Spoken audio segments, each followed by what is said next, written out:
pass out a little piece of paper and a pen.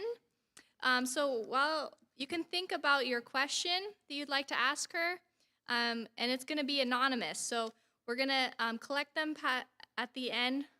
We're going to pass them to the middle, and Jennifer will answer some anonymous questions. Okay? So I'll pass those out now, and I'll hand over the mic to Jennifer.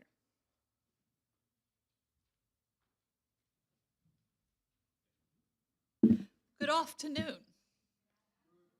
All right, so this is the hardest time to preach. You know that, right? And what I'm going to do is it's not going to be a long presentation like this morning was, and last night was pretty long. It's going to be a little shorter, I think. And we're going to do some interactive stuff first. And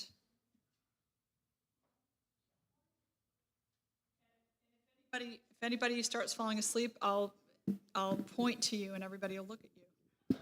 And that will load your body with adrenaline and you'll be awake the rest of the time. See? I'm kidding.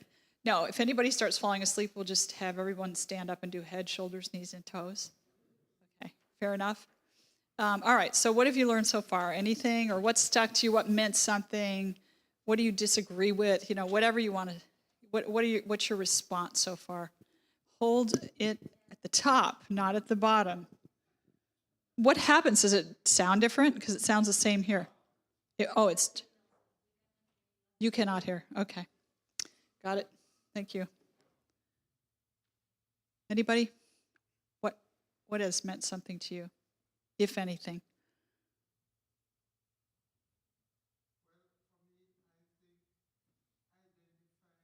At the various developmental stages of the baby, that the parents have different influences that are so markedly different, but so both vitally important. That was something I didn't know. So, I mean, like when the baby is born, how that bonding, what it does for the baby.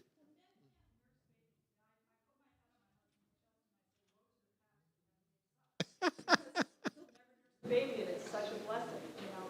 Well, I didn't nurse my daughter, but I used to sing to her in the womb. And from she came out, in fact, when she heard me singing, she started moving in the womb.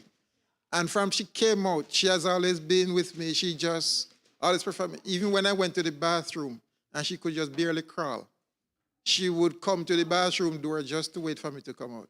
So she bonded with me from the womb. Yeah, so I mean, I couldn't nurse her or contribute to what the mother does, but in a way, I thought my influence started early too. Yes. What our strengths are, we should stretch. And I played with my kids a lot, and roughhouse with them and stuff. But there are things that come naturally and easily. Right. And really the physical is a metaphor of the spiritual. Like women can feed babies from their body, and there's some metaphoric ways in which women are just naturally more nurturing, psychologically and Yes. spiritually. So, but that doesn't mean don't stretch. So, yeah, that's cool. That you said. Isn't that beautiful? All right, anybody else? What's stuck in your mind? Anything?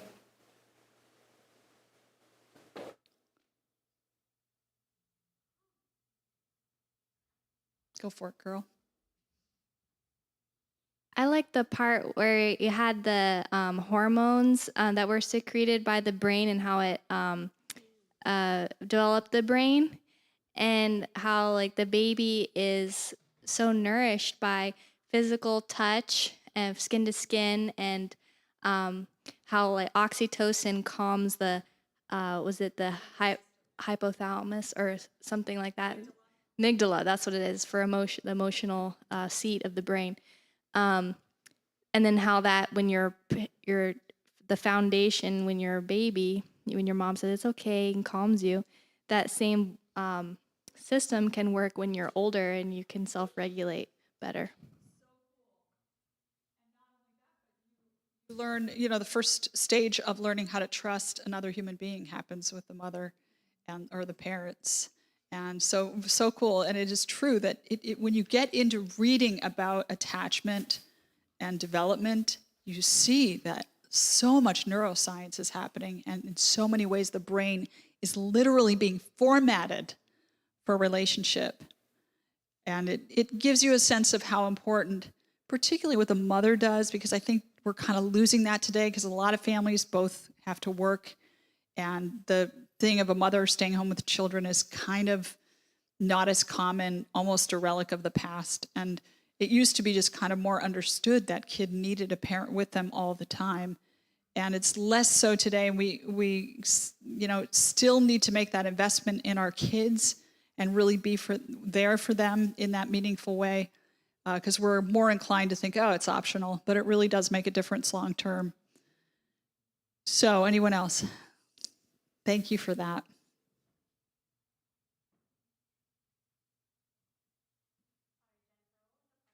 Just whatever you want to say, like what has meant something to you in this workshop. Okay, girl, I know you can talk, so I'm going to give you the mic. All right. So last night, what I really liked and learned was when you share that Bible verse in Deuteronomy, I'm going to say it wrong, where God told his people, okay, this is what I want you guys to do, and I urge you to choose life, right, versus death. And then you showed that acronym that you had, and hey, why don't you use the same style that God uses with his people, use it with your children? And I'm like, totally makes sense. This is what I want you to do. This is what I don't want you to do. This is what benefits you get when you do what I want you to do. And this is the consequences, what happen if you don't do what I'm asking you to do. And I'm urging you, I think it would be a good idea if you choose, right, wisely for them to choose on their own. So I'm like, this is God's model. So definitely we got to apply this in my house. So that was one thing I learned last night. And then today it was just mind blowing on the relationship of the Trinity and how that's like the first relationship really for the whole universe and how it was based completely on love. And it is based on love. For me, that was mind blowing today. So thank you for sharing that, Jennifer. Thank you. I really love the first point about, what was the first point? It was about the, choosing life. So what the parenting experts say is give them a number of choices that are non-consequential as much as possible when they're little. Do you want a green shirt or a blue shirt today?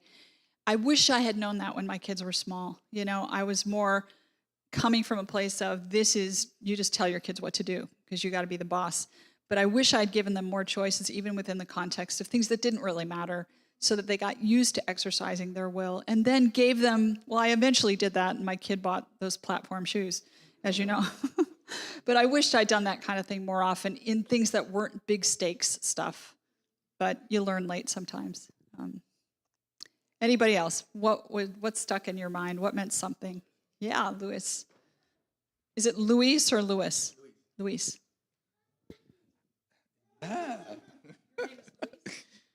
Luis Eli. Yeah.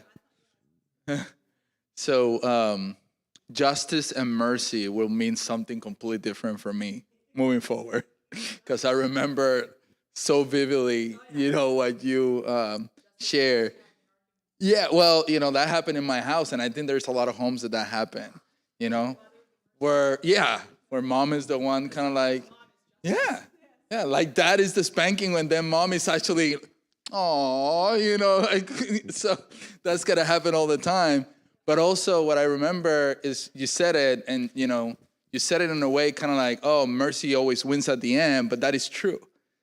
That at the end, mercy always wins. And when you said when I asked you the question yesterday about, hey, there's so many families that unfortunately they don't have mom and dad, and everything that we were sharing yesterday was about, mom and dad, because that was the original design, and how the church plays a big role.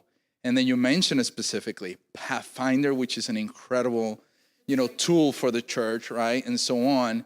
And that's the piece where I say, that's the mercy part, right? That's the rescue part. That's the redemption part, and I think that's such an important thing for us as a church to understand, and how we are so important to the community in this type of topics. I understand you guys are trying to start a Pathfinder ministry here.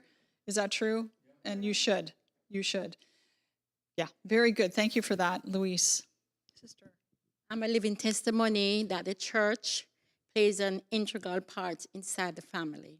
especially for a single person. I'm a single mother of 2, and if it wasn't for the church, Pathfinder, for my children, my both children, and AY, and Bible class, I wouldn't have known where we would have reached today. And I thank God that I stuck inside the church in spite of. And they have uncle, they have aunties, and they were guided. And all because if it was left to me alone, I couldn't have done it. But thank God for the church. One is now a medical doctor, and the other one is in insurance. And I am feeling so good that as a single mother, staying in the church and sticking it out inside the church and not giving up and not compromising and leave the church led the both of them to be very successful, including myself. Thanks be to God, and thank God for the Washington Seventh-day Adventist Church in Jamaica. What a beautiful testimony. And I don't know anything about you, but sometimes the trauma that leads to divorce happens in the church, and people take sides, and sometimes it's not on the side of the person that got rejected. Very difficult to stick. It was so tempting to just run out into the world and say, what's the point? My life is a dumpster fire. I try to do everything right. What's the point? But you take your children with you when you do that, and they need. So what a beautiful, beautiful testimony for of what God did in your life through his bride, his church. So I hope you guys do get that Pathfinder gig going. All right, anybody else? This is so good, so helpful. I love these Sabbath afternoon dialogue things because I find out what really meant something to people. That's really important to me as a presenter. So I hope you realize you're blessing me. So I don't want to close this off until anybody? Okay. Sitting there all quiet and pretty. I was thinking about what you said, how when you're just 2 in a relationship, and I think that was at least my experience, that my relationship with God seemed to me more simple when it was just me and God. But then when I got married and there was a third person, how do you relate to God when I know God brought me together with my husband, but then there's difficulties or things that you're not happy about? So I think it's important to be aware of, that we always have, this third person in the marriage. And when things don't go well between me and my husband, God balances that because he's in charge. So that's really helpful for me to know. Well, like I bragged this morning, I've been married 43 years. I'm looking at you. You haven't been married quite as long as I have. But that's the only way. We have worship together because he starts it. He takes the responsibility of initiating worship because he feels like that's his job as the priest of the home.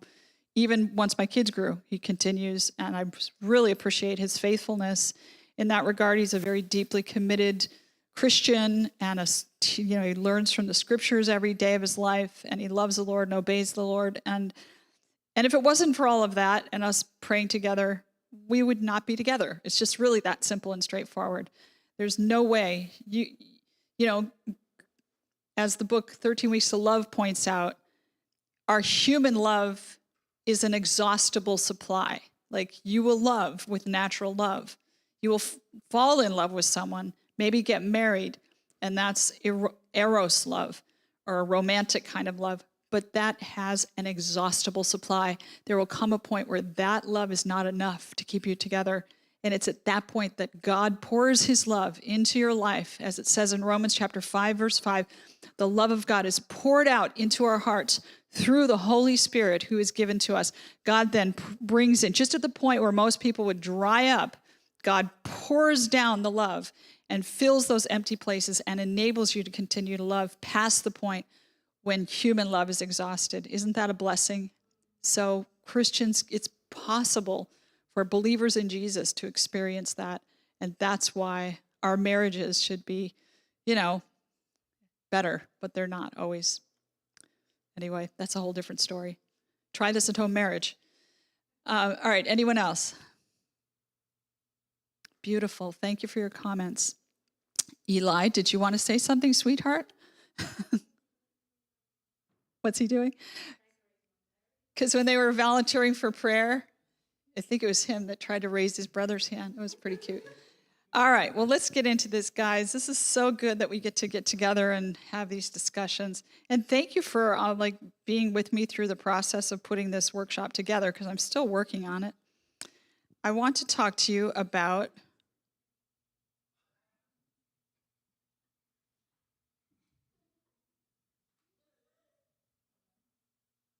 oh, by the way, are we going to talk about the questions? You want to go ahead and do that now? Why don't we do that now so they have time to think about it?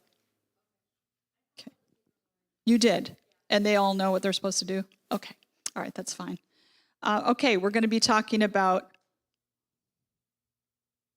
love well and let go, releasing older children to fight the battles of life. How many of you have older children? Okay. How many of you have young children? How many of you have no children? All right.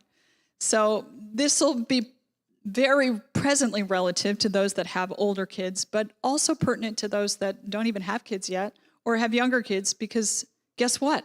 They grow up and they leave you. And it's heartbreaking, but the follow through is what ultimately matters. So love this passage from Deuteronomy. As an eagle stirs up its nest, hovers over its young, spreading out its wings, taking them up, carrying them on its wings, so the Lord alone led them, and there was no foreign god with him. This is metaphorizing God's love by pointing to the example of how an eagle stirs up his nest. What happens with an eagle is when the babies get to that age where they can start to learn how to fly, the eagle stirs up its nest. It literally pushes the babies out of the nest. Now, the babies don't know how to fly yet, so that looks like you're killing your babies. They flap their little wings instinctually, but they're not strong enough to carry the baby. But right before they hit the ground, mother comes swooping in and takes the baby and puts it back in the nest. And it's just had its first what? Flying lesson. That's right. And then she does it again and again. I don't know how many times, but eventually one day those wings are strong enough and she doesn't have to go swooping in. And then she goes back to the nest. The nest is empty and she cries because her babies are gone. I wrote a song. I gave you a name when no one even knew you. And I gave you a voice and said, you'll need this someday. And then I gave you wings to get to where you have to go to. So why am I so sad that you fly away? Because they do fly away, and it is very, very tragic. So let's look a little bit at how people become who they eventually become, and how much parents have to do with that, and how much they don't. Let's get a balanced view of how much parents impact who their kids eventually become. So this is a book about a number of children who killed their parents. To outsiders, Nancy Knuckles seemed like a normal mom.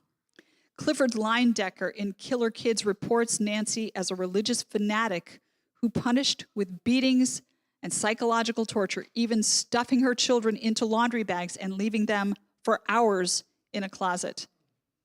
I met this lady. She was a Seventh-day Adventist. I met her at an Adventist camp meeting, and I remember thinking she was the most adorable thing. She's this little frazzled housewife, and she has this gaggle of kids, and she's at this camp meeting in a dorm room she had a hot plate, and she's trying to heat up this spaghetti on a hot plate, and her kids are running around. I thought she was the cutest thing. I had no idea this was going on, but apparently she was quite abusive, and this is what happened. Her daughter, Pamela, strangled her mom with the help of a boyfriend. Like the anger built and built, and the kids finally blew, and they strangled her with the help of a boyfriend, the daughter. And then son Bart wrapped her head in a plastic bag, after which the kids and their friends stuffed her already stiffening body into a steamer trunk and threw her into Salt Creek in Elmhurst, Illinois. What a crazy story, huh? You look at something like that and you're like, no wonder those kids killed their mom. They were being abused. But here's the thing, is that 1/3 to 2/3 of abused children do not become abusive. So what the kid goes through at the hands of their parents does not necessarily determine who they become entirely. It obviously has an influence. So I want to break down the various influences, where they come from and how far they extend. So we talk about, is it nature or is it what? Nurture. So let's look at nature first. Nature is basically your DNA. Now let's do a little bit of an experiment here and clasp your hands. Now make note of which thumb is on the top, the right or the left, okay? And then clasp the other way. Feels weird, right? Okay, so the way you naturally clasp is which clasp-handedness you are. But raise your hand if you clasp on the same side, the thumb that's on top is the same side as your handedness. Okay? Raise your hand if it's a different thumb than your handedness. Yeah, so it's about half and half. There is no rhyme or reason to which thumb is on top. It's just a random thing of nature. Nature is random, and people are different.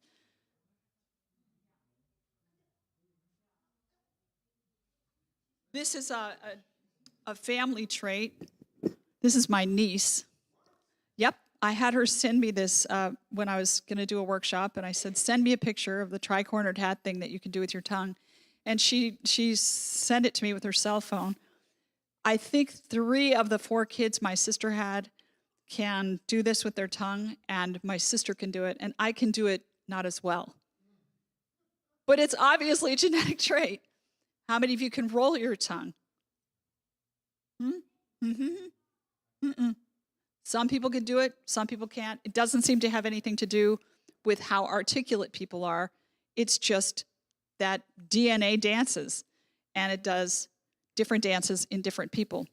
So let's talk about mental health and DNA. There's twin studies that are done to determine how much of various illnesses, including mental illnesses, are genetically conveyed, okay?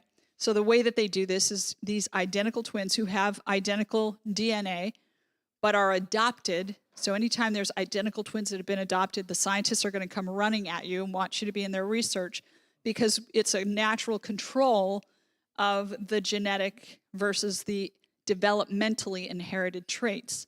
So if 2 people who are genetically similar, exactly the same, grow up in 2 different environments, then it is understood that any kind of tendencies that endure are probably genetically mediated, right? So they do these twin studies and they find out that certain mental illnesses are genetically predicted. Autism, schizophrenia, bipolar, depression, for example. So that just gives you a sense of how genetics play very heavily into who people become. I am a convert to the church. I don't have generations of Seventh-day Adventist aunts and uncles and parents and grandparents. I have generations of people that drank and smoked and partied and did all the stuff that Adventists don't generally do. And as a result, my kids got a genetic load that made those temptations more difficult for them to resist than the nice little Adventist family that the dad's a doctor and the mother plays piano and stays home with the kids, and all 4 kids play violin and they get up and they're all dressed in matching clothes and they play in church and they sit down and they're very well that's genetic advantage, guys. My kids were not like that, and it's because of genetic tendencies. It doesn't mean they're bad people. It just means that some of this is genetics. Okay, we can also inherit things environmentally, and that's what we call what? Nurture. So here are some things that are considered environmental factors, things like infections, malnutrition, heavy metals. I'm right now in the middle of reading the autobiography of Yeonmi Park, who lived in North Korea and escaped from North Korea, and reading about the starvation that she went through. Very heavy stuff. I hope she makes it. Her childhood was so difficult. Malnutrition can be a factor. Heavy metals, birth problems, urbanicity, living near a city can affect apparently higher levels of mental health and physical health issues. Poverty, trauma, and what I call imitative learning. And I talked a bit about that last night. We watch our parents, we watch our family members to learn how to be, not only how to act, but how to think, because we see in the way they act what they're thinking. And so we often adopt that way of thinking. So all of those are considered environmental factors. And you would think that between the powerful impact of genetics and the powerful impact of environment, that would pretty much seal up and determine how a person turns out. But guess what? There's one more factor, and it's the ultimate determining factor in who we become. You ready for this? Want to know what it is? And this is the one the scientists leave out because they can't explain it. And because they can't explain it, then just pretend it doesn't exist, because it doesn't make us feel smart. It makes us feel stupid. What is it? What is the third factor? Choice.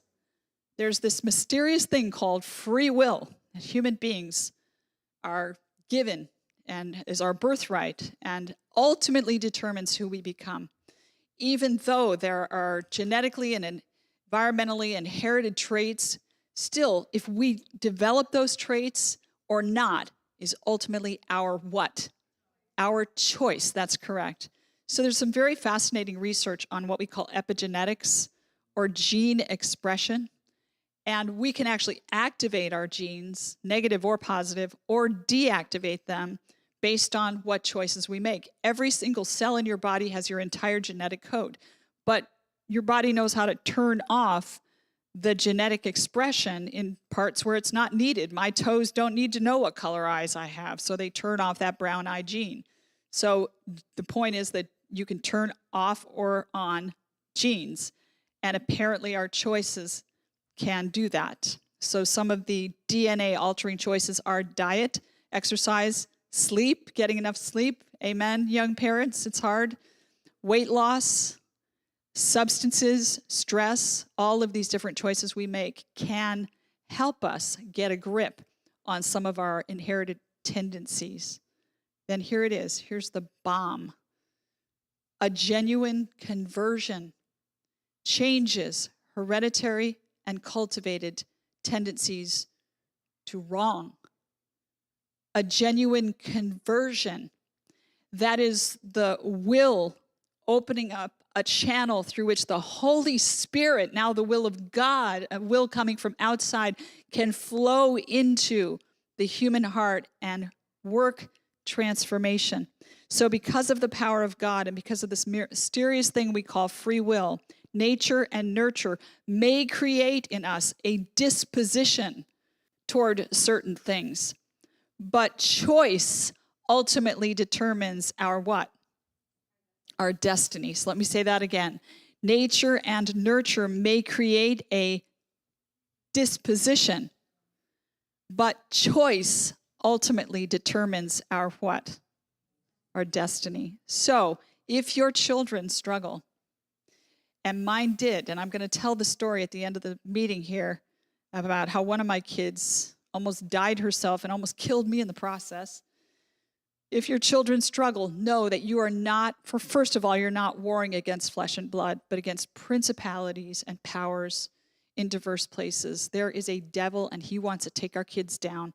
But you're also dealing with various inheritances that may be out of your hands, and you're also dealing with the reality that they have a free what? A free will. And although you give them every incentive and every advantage you can possibly give them, they still have a choice as to whether to embrace that, to capitalize on it, or to reject it and walk away. I so glibly, so many times said, oh, well, God has given us free will. God lost his child, Lucifer, and he lost Adam and Eve momentarily, and he lost one of his disciples. I would so glibly say all these things. Now I know it by firsthand experience. We want to do all the right things. That's why you're at a parenting workshop, right? You want to do as much as you can do to ensure a positive outcome. Amen? But let me just be upfront with you. You can't completely determine what your child chooses, because guess what? They really do have a free will.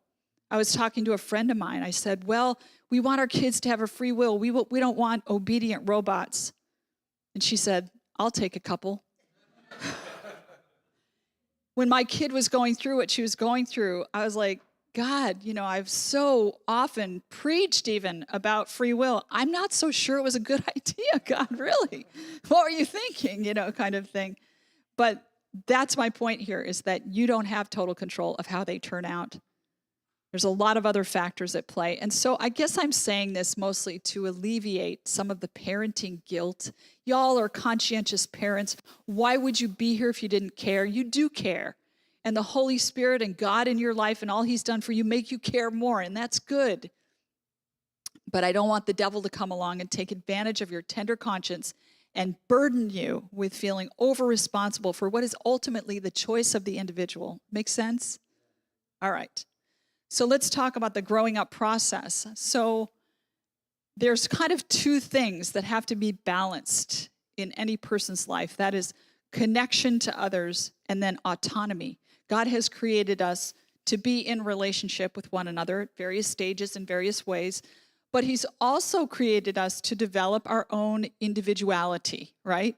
And we need to be both of those things, capable of loving and being loved, but also a full person, like an autonomous, volitional human being.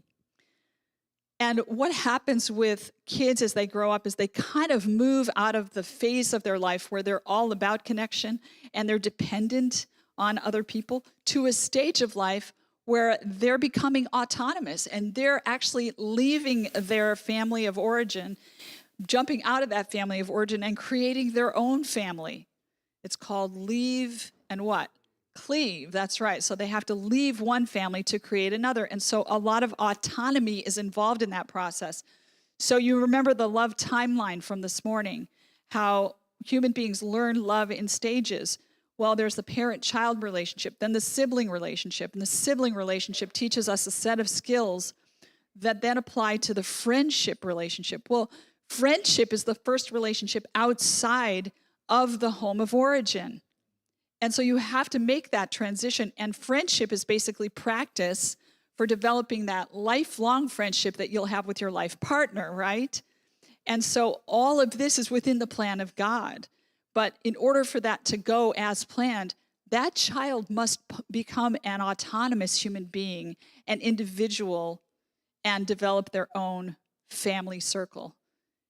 And that's a kind of a bumpy ride, frankly, for parents.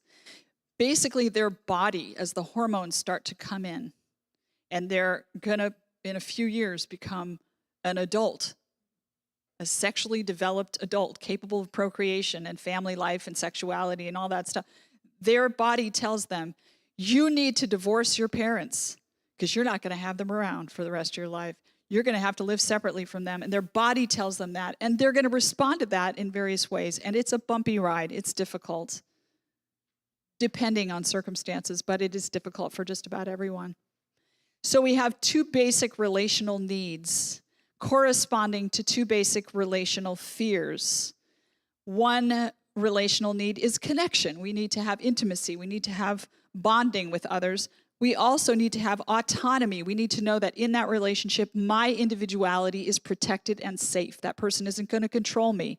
So connection is connected to nurture, but it is also associated with the fear of abandonment. If I lose connection, then I'm without someone that I want to be connected to, right? Autonomy includes respect, a feeling of respect from others and wanting that respect from others. But the fear that is associated with that autonomy is engulfment. An autonomous individual person does not want to be taken over by another. There's all kinds of research about this in marriage. Let me just do a little poll here. There's two attachment styles that are less than perfect. The ideal is secure attachment, okay? But there's two kind of less balanced attachment styles. One is avoidant, where I'm afraid of losing my individuality, and the other is anxious, where I'm afraid of losing the relationship, okay? Makes sense so far? Which of husband and wife do you think tends more toward avoidant attachment, and which do you think tends more toward anxious attachment? Okay, so avoidant. How many of you think that the husband tends to be more avoidant? How many of you think the wife tends to be more avoidant? Okay, what about the anxious attachment style? How many of you think the wife tends to be more anxious? How many of you think the wife tends to be more avoidant? Every time I do that poll, that's exactly the results I get. And there's no difference between men and women. No difference at all, right? You knew that, right? I mean, we're totally different, just obvious anatomical differences, but that's it. I mean, that's what the world is telling us today. No, it's not true. Male and female created he them in his image, and we're distinct but complementary.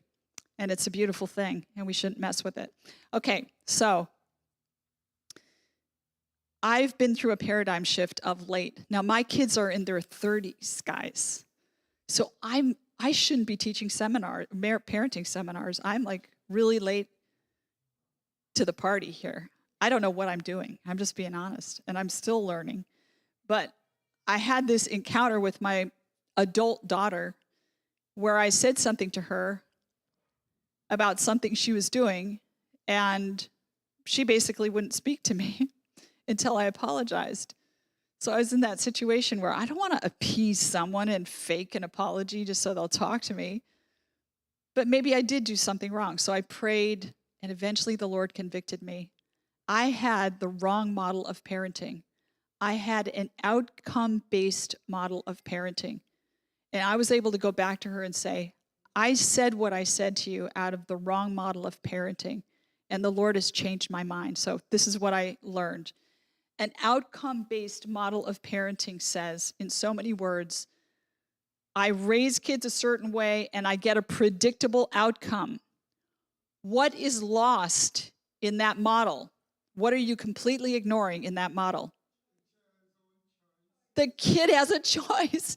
He's not a cell in a petri dish. He's a human being with a free will, exactly.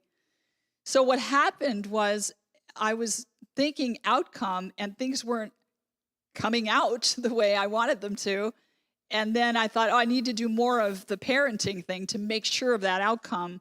But then you're over-parenting an adult kid. You following me? I'm just being real about my own mistakes here. So outcome-based parenting puts a strain on the relationship with an adult child, and it's an unnecessary strain, I have learned. The goal is outcome. The outcome fails. The parent is disappointed. The parent blames themselves, continues to child parent, treat that kid like a child, long past the point where they actually are, and effectively overparents, which harms the relationship with the adult child. So what I did was I corrected this outcome-based parenting model. The goal is, and I call it outflow-based parenting. In other words, we flow out the love of Jesus through us. That Romans 5:5 love pours into our hearts, then pours out to our kids, right? You with me?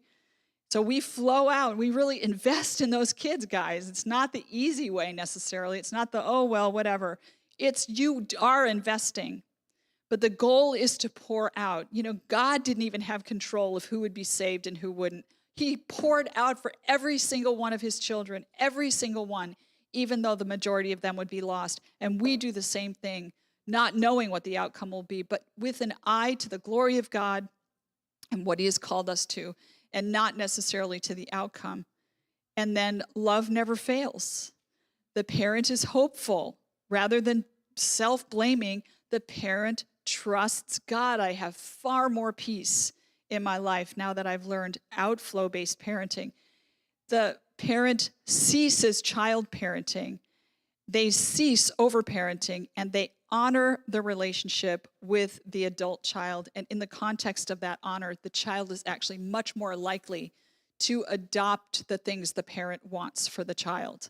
Because what you do when you try to parent an adult child is you create a power struggle. Because they're going to fight you, not necessarily because they disagree with what you're trying to make them do, but because they want that free will. They need it to survive in life. And if you try to take it away from them, it's very threatening. Does this all make sense? Yeah, I've learned it the hard way. You guys knew it a long time ago. You should have been giving me this parenting seminar. I'm serious. So look, God, the ultimate parent, lost Lucifer, 1/3 of the angels, Adam and Eve, and Judas. I used to say that glibly. Now I say it from conviction. But God, the ultimate parent, gained you, me, and millions who will be saved. You know, whenever we make a choice, we do a risk-benefit analysis. For example, when I lived in Philly here, walked out my front door one day, someone had left the car. It was a stick shift car, and they left it running, and it popped out of gear, I think, and they didn't have the brake on. It started rolling down the road right in front of me. So I run after the car. You know, I'm 108 pounds, I think it is, and so I run after this car, like I'm going to tackle the car, you know. So I'm running after this car, and then I finally got up to the door of the car, and then I was like, what am I going to do? You know, so, like, what am I going to do here? And then I thought, well, I could throw the door open and try to get my foot on the brake before it hits another car or the curb. But I might end up under the car instead of in the car. You know, anything could happen. Or I could just let it roll. What am I going to do? And I did throw the door open and got my foot on the brake and was able to stop it. But that's a risk-benefit analysis. God did a risk-benefit analysis when he thought about dying for the human race. About 8,000 BCE, the world population was approximately 5 million, and the average growth rate brings it to 116,761,402,413 people in 2020. Now, that's not the number of people alive on Earth. That's the number of people that have ever lived, right? That's the estimated number based on the World Population Bureau website. Here's my point, is that Jesus would have accepted the loss of 116,761,402,412 children to save one. That's a lot of parenting grief to go through for that one child, but it would still have been enough. Are you following what I'm saying? So when God did that risk-benefit analysis, he looked at the possibility that he could lose everyone, and it was still enough for him to come and just say, I love you, and then lay down his life. It's powerful stuff, isn't it? So let's look at this. Parenting model, sacrifice is made, and honor is given to the child. And, you know, let me back up a little bit here. This is the commandment to honor your father and mother. Where is that commandment coming from? This is what I've learned about this. What God is doing in that commandment is he's saying, trust the people who have invested in you. Trust the ones who have poured out for you. Because they're the ones that really care about you enough to give you good advice, to give you good counsel. And so if the child will obey that principle, they will look at who made sacrifices for them, and they will give honor according to those sacrifices and bestow trust on the ones who have earned that respect. And as a result, the commandment says that your days may be long, right? So as a result, that child will flourish. If the child doesn't, that in spite of sacrifices made, they withhold honor and they misplace their trust. Because human beings will always trust someone or something. And if you don't trust the ones who have sacrificed for you, you will trust the wrong thing. That child will not flourish. I have seen this happen. Because he hates human flourishing, the enemy seduces people, especially young people. Hang on a second here. Okay. So I want to give you some practical pointers on how to talk to teens and young adults, because they get to that age and you have only that hope of communicating, keeping communication lines open with them. Some parents do not understand their children and are not really acquainted with them. There is often a great distance between parents and children. If the parents would enter more fully into the feelings of their children and draw out what is in their hearts, it would have a beneficial influence upon them. Here's my point, is long before all this communication stuff that's in pop psychology was popular, she said that. Communicate with your kids, get to know them. So she would have been very much in favor of good communication habits. Let's look first at some of the dysfunctional communication patterns that we engage in as parents. Criticism. It's so tempting to be too critical as a parent because you want that child's best interest, right? You want them to thrive. And yet realize that if you're constantly giving them negative feedback, that's going to feel to them, even if you don't mean it this way, as what? That you're just critical of them. So here's what you do. You do have to give feedback, but balance the feedback. 5 affirmations to every criticism. This is true in marriage. It's true in workplace relationships. There should be 5 affirmations to every criticism, okay? So be fearful of too much negative feedback. It's very easy to do as a parent. Another dysfunctional pattern is escalation, temper explosions, yelling, physicality. My dad did that. I grew up with that. And I was somewhat of an escalator myself, and I've learned the hard way. It does not help. It makes things worse. You don't think rationally when you're mad. How many of you have noticed that? Yeah, you're not. Your brain doesn't work well. Invalidation is the dismissal of the other person's emotions and experience. Learn how to listen. I'm going to give you some pointers in a moment here.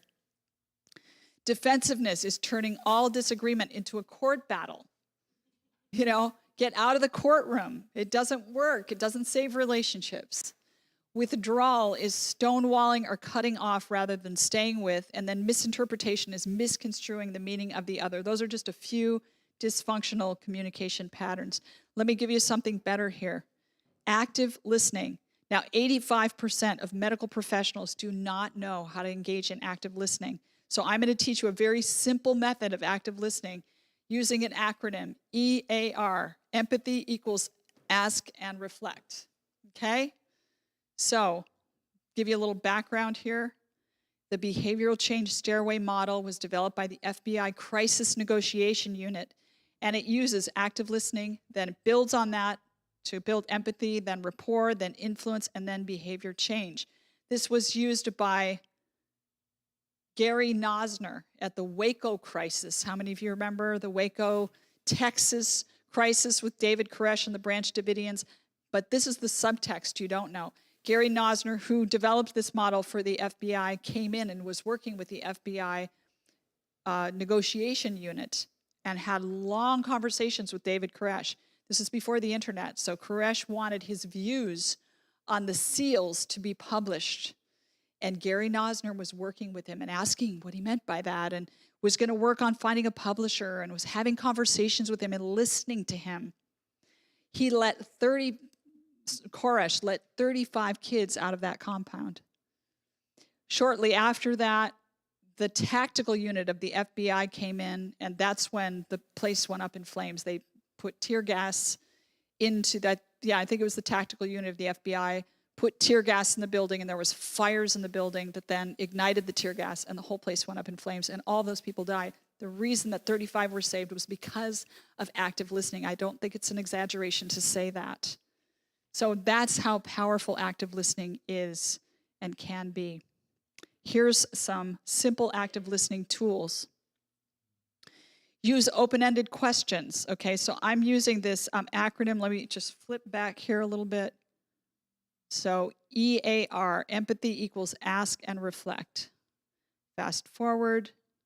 Okay, here are the asking skills and the reflecting skills. So asking skills are open-ended questions. Begin your open-ended questions with what and how. Don't use the word why. It'll sound like an accusation. So let me demonstrate how I can ask the same question 2 different ways, and one will come out much better. So, okay. Why did you stay with that guy after he started abusing you? What does that sound like? I'm accusing the person, right? What if I said, something must have kept you there. What kept you there? Oh, well, I really loved him. I thought it would work out, or I had a child, or I had a child with him, or they're going to give you a reason. The second way is a much preferable way. You're getting information without creating a power struggle or coming across accusatory. So the questions that tend to have that better effect begin with what and how. They're questions that ask for description of something. Does this make sense so far? Okay. And then reflecting is 3 basic skills. Mirroring, which is repeating the last word or phrase. So the person says, I feel good. Oh, you felt good. Paraphrasing is a few words to a sentence and you summarize it. So, yeah, I was a little nervous, but happy nervous. You felt a bit anxious, but in a happy way. So I've just put it in my own words, said basically the same thing back to them. That is the most fantastic skill that you can start to develop. And believe me, it doesn't come naturally. You have to develop it. But I remember the moment I learned this with my oldest daughter. She would come home from college. She would create all kinds of cooking extravaganza in the kitchen and leave her dishes in this teeny kitchen I had with one sink. And I would come in the morning and see all these dishes, and I couldn't even make oatmeal, and I would get all mad. And I'd go in her room, and I'd say, you left the dish in the sink again. And she'd say, well, I'm going to do it later. And I'd say, you make me feel like a maid. And she'd say, why do you say that to me? And we would escalate. Like, we'd sound like feral cats within 2 minutes. Like, we were just, like, screaming at each other. I remembered this active listening thing. Same thing happened. Dishes in the sink. Went into her room. You left your dishes in the sink. I'm going to do it later, Mom. I feel like your maid. I hate it when you say that. Like, she was a soprano, and she'd go way up into the top register of her voice, and her shoulders would go up. And then I remembered active listening, and I said, you really hate it when I say that, don't you? And I literally watched. Her shoulders went like that. It was just marked. And we had this conversation where we actually listened to each other just because I learned what I'm now sharing with you. So that would be paraphrasing. And then summarizing is taking a bigger amount of information and saying it back to the person. So it would be like, so I've been listening to you for a while. Let me just make sure I'm getting everything you're saying. This is what happened, blah, blah, blah, blah, blah. So it's basically you're saying back to the person with all 3 of these skills, you're saying back to the person what you heard them say, but putting it in your own words for the most part. That is powerful stuff. And then asking those open-ended questions from a place of loving curiosity. You cannot be curious and judgmental at the same time. So go to that person with a heart full of love, asking questions to draw them out, and then say back what you heard them say. And I promise it's a little awkward initially, but I promise overall this will teach you a set of skills that you'll be able to use in your relationship, particularly with your young adult and teenage kids, that could revolutionize your relationship, okay? Don't be afraid to apologize. The Bible says we're all sinners. Here's some different kinds of apology. An empathy apology is when there's no blame. You didn't do anything. I'm sorry you lost your jacket. You know, I didn't throw your jacket away. I'm just sorry you lost it. Accident apology is, listen, I accidentally threw your jacket in with the laundry and it just got taken to the laundromat. I'm really sorry about that. Then there's accident careless and accident innocent. Maybe you weren't being careless. You were just innocently did something that led to something. Or maybe you were being careless. Both of them were accidental. Then there's a rare apology that I would call a culpability apology, where I actually did something intentional. And that would be from a place of cruelty or apathy, okay? So there are different kinds of apologies. Be generous with your apologies. Err on the side of over-apologizing. I have learned that with my kids, that I have to err on the side, because if I don't, they usually won't be the first one to do it. And it's good for people in authority places to be extra humble, honestly. Okay, so I'm going to tell you the story now of my youngest daughter. We moved from Connecticut, where the kids grew up, 8-acre piece of land, beautiful little home, countryside. They had all their friends, little local church, happy life. My youngest, guess which one was the one that gave me the most heartache? Look at the 2 of them and tell me. If you think it's the one on your left, raise your hand. Okay, and if you think it's the one on your right, raise your hand. Okay, well, you're about split. It's the one on the left, but the one on the right has given me a share of heartache too, and we love each other, and God is good. But, so let me tell you this story. The one on your left, Kimmy, was 13 when we moved from Connecticut to Philadelphia, and her life came apart. She had grown up with her older sister. They had the same friends. They were constantly together. They homeschooled, and then they went to a small one-room schoolhouse together. their whole life was together. She had not known anything else but being with her sister and being in this country, nice little house and having their friends. She was as happy as could be. All of a sudden, it all fell apart. Her sister went to academy. She was academy age, but Kimmy was not old enough, so she went to a local Christian school that was all a different race than she was. And so she was the kind of the outcast for a little period of time there, and had a very difficult time, was introverted, had a difficult time making friends. Long story short, it was a severe, and I didn't realize how severe, trauma for this kid, a moving trauma. Kids get traumatized by moving. And unfortunately, the way she chose to process the trauma was unhealthy. So by the time she was 13, 14 years old, she was already experimenting with drugs that she'd found through friends and people that she knew. What ultimately happened was she did go to Blue Mountain Academy, and while she was there, she acted out. She continued to act out, and they ultimately suspended her. Then, instead of taking her back, which I think they should have, they wouldn't, and that completely broke her heart. Like, that was where her friends were, and she had straightened her life out since she'd been suspended and was really trying to do the right. She wasn't converted, but she's trying to do the right thing. They still wouldn't work with her, still wouldn't take her back, and she spun out. And I won't give you the gory details, but I saw a sharp decline in how she was doing after that point. It was like the force of how the institution impacted her was so much bigger than I was. There was nothing I could do to offset the influence of the church. The church is quite powerful in kids' lives. So she spun out. And, it was a mixture of, I think, the mistakes of the church and people not stepping up to help her, and then her own bad choices. But long story short, she ended up addicted to Adderall. It went back and forth for a while. She came to the Lord, got baptized, worked with the canvassing program for a while, but then she ended up relapsing and going back, and she ended up addicted to Adderall. This is about 2012, and she was in her 20s and trying to attend Andrews University. So the family got together and formed what we call an intervention. I'll tell you just what happened with the intervention, because I really believe in interventions in the case of addiction. They can be done well if you work with a professional. And we worked with a professional counselor, and she organized the family and the friends. So we took this group of people who loved Kimmy. Each one of them wrote a letter to her and basically said, "We love you, but you're ruining your life. Please get help." That's essentially what the letters said. And we got in a van and drove all the way from Philadelphia to Berrien Springs. She didn't know we were coming. We got there, and she shared an apartment with my other daughter. We were there ready to talk to her, but she had been out all night the night before.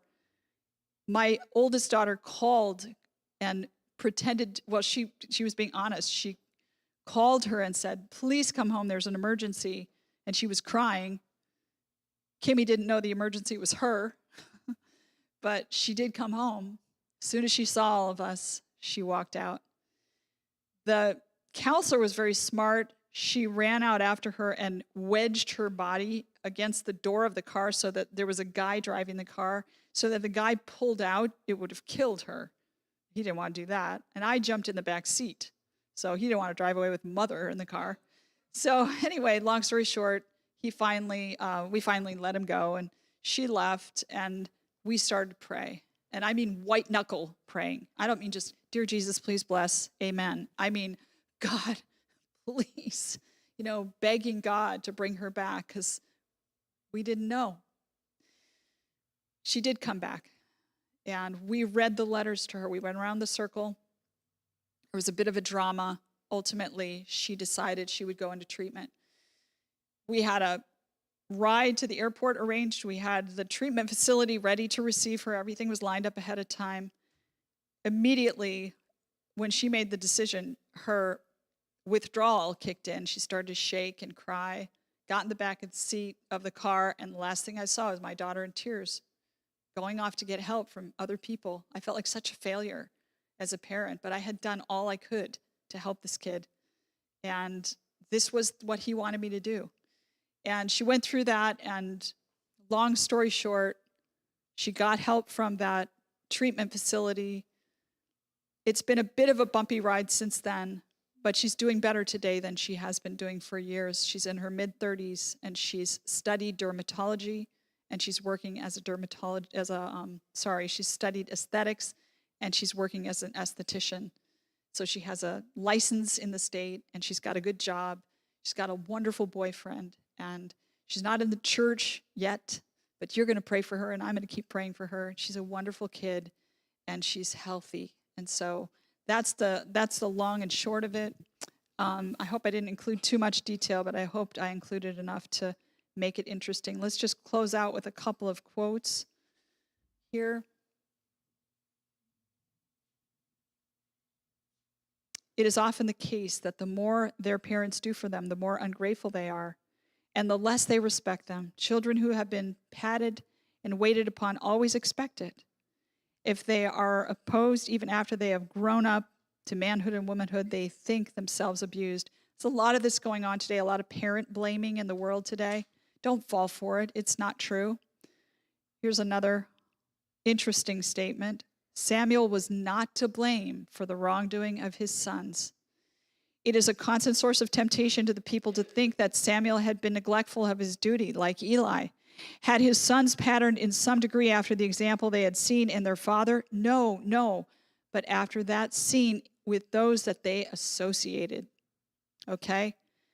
That's why I put the TikTok thing up there. Social media is a highway of associations kids can form.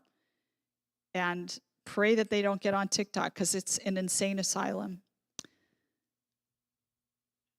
Shall the prey be taken from the mighty, or the lawful captive delivered? But thus says the Lord, even the captives of the mighty shall be taken away, and the prey of the terrible be delivered. For I will contend with him who contends with you, and I will save your children. And just one more beautiful promise. The last mediatorial work to be done by Christ before laying aside his priestly garments is to present the prayers of parents for their children. And I saw a mighty angel sent out, and thousands of children will remember their early training and will be brought before probation closes. All right, any comments or questions before we close out, guys? Thank you for your attention. Any thoughts, comments, questions? All right, so how should we do this Q&A? We're gonna, take charge.